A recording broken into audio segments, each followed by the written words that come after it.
masuala ya elimu, ambapo kufunguliwa kwa shule nchini kutategemea hali ya msambao wa virusi vya korona. Haya ni kwa mujibu wa Waziri wa Elimu Profesa Magoha, ambaye alifanya kikao na wakuu wa vyuo vya kiufundi kuangazia utayari uliopo kwa ufunguzi wa shule. Wakati huo huo, Magoha aliweka wazi kuwa shilingi bilioni 8.2 zilizotolewa na Benki ya Dunia zitatumika kuimarisha miundombinu katika baadhi ya shule kwenye kaunti 30.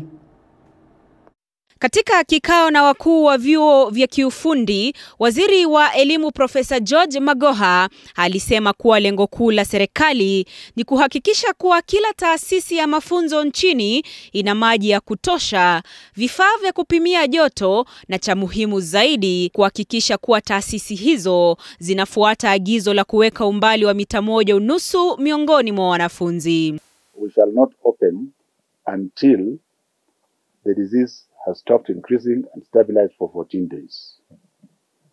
When it does like that, the health experts together with ourselves will go back to the president and tell him, what risk are we able to take? What risk is he able to take? For now, I do not think the president will be happy to open schools when we are still spiking.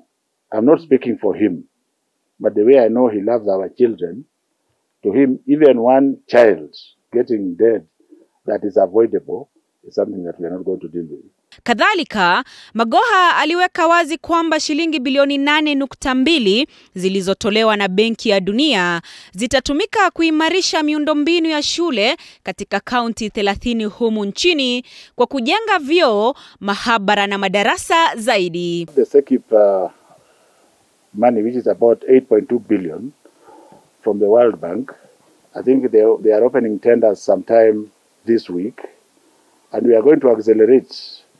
That is supposed to improve the infrastructure level in about 30 counties. Imebainika kuwa taasisi za kiufundi zina uwezo wa kushona barakoa na kutengeneza vieuzi kwa matumizi yao binafsi, huku vyuo hivyo vikitajwa kuwa miongoni mwa taasisi za mafunzo zitakazofunguliwa kwanza, kwani ni rahisi kuweka umbali wa mita 1.5 miongoni mwa wanafunzi ikizingatiwa kuwa idadi yao si kubwa.